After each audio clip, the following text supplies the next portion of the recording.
You're listening to HowStreet.com radio, available online at TalkDigitalNetwork.com. Welcome to HowStreet.com radio, the online source for market opinions. Here is Jim Goddard. My guest is David Smith, Senior Analyst for the Morgan Report, which you can find online at silver-investor.com. Welcome to the show, David. Good to be back, Jim. Gold and silver versus petrodollar perils. Maybe explain to us what you feel that is and why investors should be concerned about it. Well, the petrodollar is a term that's used for U.S. dollars that are used by different countries in exchange for buying petroleum and other goods, and it's extensive enough that it's come to be called the reserve currency of the world. And that is beginning to change. It's been underway for several years, and it's now picking up speed with a deal that the Russians and the Chinese signed for a natural gas agreement, which is going to be a pretty big effect, and it probably won't be paid in petrodollars. And the extent of that significance for the United States is that we depend upon being able to print almost unlimited amount of dollars and circulate those outside the country so that we can export our inflation, and so we can buy a lot of goods at cheaper value than would be the case otherwise. And that the petrodollar, which is defined as a dollar circulating outside our country for that use, comes into question as to how much it's going to be used. That's going to change the whole matrix for us. And I was just thinking this morning, not just for us, but even with countries that are so-called dollarized, and there are countries in South America where their currency is actually the U.S. dollar. And then there are other countries like Argentina, which has its own currency, the peso, but it has one of the largest accumulation of dollars anywhere in the world. And so you could imagine if the value of that dollar were to decline substantially, it would have all sorts of unexpected and unintended effects, not just for the U.S. And what could be some of those effects for Argentina and other countries? Well, certainly it would increase inflation. It would increase the concern that people have about confidence in the monetary unit itself. And that's really, if you think about it, with the debts that we've been running over the last years, confidence is primarily what's holding it up. And if people lose confidence in it, they want to go somewhere else. And, you know, the lifeboat gets pretty crowded when that happens, and there aren't many options. And the other lifeboats that are around have been the historic ones of gold and silver. And I think the record flows of gold and silver into private hands as well as public ones over the last few years is an indication that people have that all is not well with the petrodollar, in addition to the other things we've discussed. And they know that gold and silver will give them an opportunity to have insurance and assurance. And that's a pretty powerful concept for putting away part of your wealth to try to preserve it in that way. Well, the Canadian dollar has gained a couple of cents on the U.S. dollar over the past few weeks. And take a look at what's happened to the British pound over the last 6 months. It's gone from being $1.50 something to $1.80 something. Yeah, it's really those currency moves are all over the board. And what's interesting too is some of the elections that have been going on in the UK and also in different European countries. There's a real unease that's becoming more and more obvious that people have about the debts that are being run by their governments, about the levels of increasing integration with other countries where everybody isn't on the same level of play, so to speak. And all of that chips away at confidence. And so it seems to me that even though the metals are very quiet now, they're trading in a sideways range, they are moving to a position where we're going to see some interesting fireworks, not necessarily predictable exactly, but certainly that there's going to become some increasing volatility maybe before the summer ends, when people are waiting to do something after Labor Day, but it turns out that something gets underway before then. With India's election and business-friendly prime minister being elected, are they likely to lift their restriction on gold sales? It seems like they may lift it or lower the amount of restriction in terms of taxation that they have. Either way, you're going to see a continued flow of gold and silver imports into India. This would just make it more transparent. But to all accounts, Narendra Modi is a free market capitalist, a lot more so than his predecessors, and there are high hopes for him.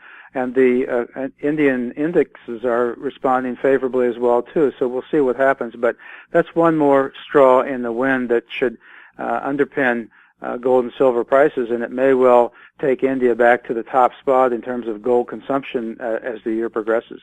The banking system in the U.S., is it healthy? It depends on how you define it. You know, a lot of the so-called bad bank loans have been sequestered by the Fed, and somehow those are supposed to be fed back into the system later on. But a number of banks have failed the stress test that they put up with it, to see how they would handle themselves in a crisis.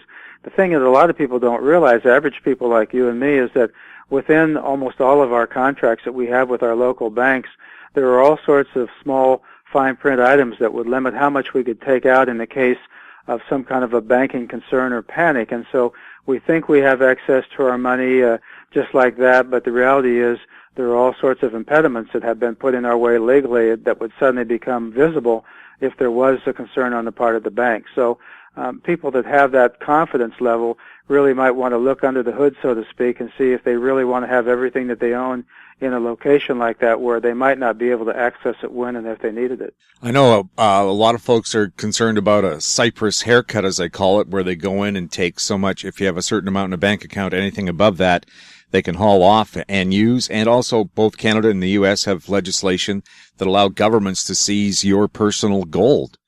Well, you know, the so-called bail-ins where banks get into trouble and then they have their depositors help them out by, so to speak, volunteering to give them some of their money, which is not a volunteer at all. I mean, that is definitely written into the banking language, and it's hard to believe that that's even there, and yet it is, and it's most of the countries throughout the world have some form of that. I think that the thing that bothers me in watching what's going on with the metals being so quiet is that we've got inflation that is really creeping up in a big-time way, especially with food, but also with a lot of other goods and services, which do not reflect themselves in the annual monthlies that the Fed puts out.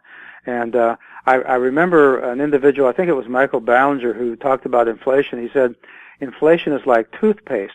Once it's out of the tube, it's impossible to get back in. And the Fed wants a certain amount of inflation, but they want to be able to control it, and they actually think that they can do that. And once that toothpaste gets out of the tube, you not only can't stick it in, but a lot of times you can't have any decision about where it goes either. Well, anytime a government thinks they can control inflation, if you're old enough, you'll remember the late 70s where Canada brought in price and wage controls, and they did nothing to control prices, but they sure did keep your wages down.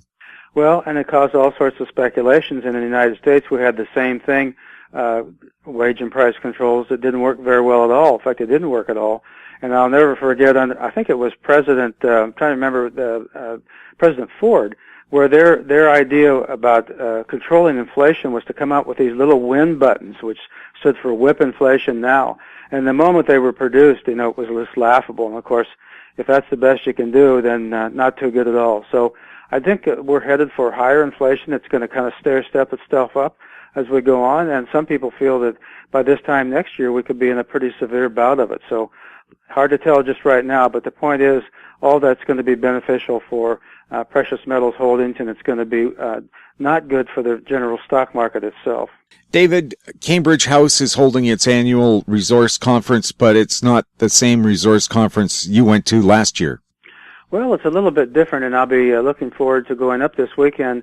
It was primarily a resource sector conference in the past. Now they have a good, strong resource presence, but also there'll be technical, high-tech companies there and speakers about wealth preservation through tax, tax work schemes and things like this. So be a pretty broad brush, I think, that'll be painted, and it'll be interesting to see how the attendance works out. But looks like there'll be, in fact, I think they've got 3 speaker halls rather than 2, and so it'll be interesting to see how the attendance is and what the breadth and depth of the presenters are. Well, I know for a lot of people in the resource industry, they're finding that they have to diversify if they're going to stay alive. Well, that's true, and the good news is about that is that the companies that do survive in that sector are going to be the strongest ones. And it should be easier for people that have done their homework when the next up leg of the bull market begins in gold and silver to pick a winner, because of a lot of the dogs and some of the outright frauds just won't be around anymore. And one of the analysts I talked to in the past year or two, we've seen, say, 1,200 resource-based junior companies shrink down to 8. And he says, no, they could use some more pruning to make sure everybody's healthy, because when you have losers mixed in there, investors don't know where to go, where their money will be safe. That's true, and the left for dead ones, some of them are still hanging on, but They've had a pretty big toll already, and it's going to continue until just the strongest are surviving, and they will be very strong ones indeed, most likely. How are PGMs doing? PGMs have been holding up well. Platinum and palladium just continue their little stair-stepping movement up, and I think one of these days you're going to see a pretty powerful breakout that maybe leaves some gaps behind, because a lot of pressure and tension is building up, and the fundamentals just keep getting better and better. And the gold versus silver index? Looking at SIL, which is a silver miners index, the volume is increasing. We have a bullish falling wedge from a technical analysis. Gold is a little bit more obscure. There's a triangle that's coming together in an apex, which indicates it's going to make a pretty good-sized movement one way or the other. The trouble with triangles, there's a 1/3 chance that they can break out in either direction. So my bias is up, but until the market tells me what it is, I'm not going to try to tell the market anything at all. But I'm going to be watching very intently to see which way that triangle breaks out. It could be this week or next week, Jim. It's so close to that apex point, so we shall just see. Will the election in Ukraine make any difference? No, I don't think so. I think the systemic issues that drive gold and silver in the direction higher are, that's just one little thing. That's just a symptom, not a cause by any means. David, thanks a lot for chatting with us. Been good speaking with you, Jim. Have a great day. And looking forward to seeing you here in Vancouver for Cambridge House. Definitely. My guest has been David Smith, Senior Analyst for the Morgan Report, which you can find online at silver-investor.com. You're listening to HowStreet.com radio. Find us on Twitter at TalkDigitalNet. Comments about the show can be sent to info@HowStreet.com. I'm Jim Goddard.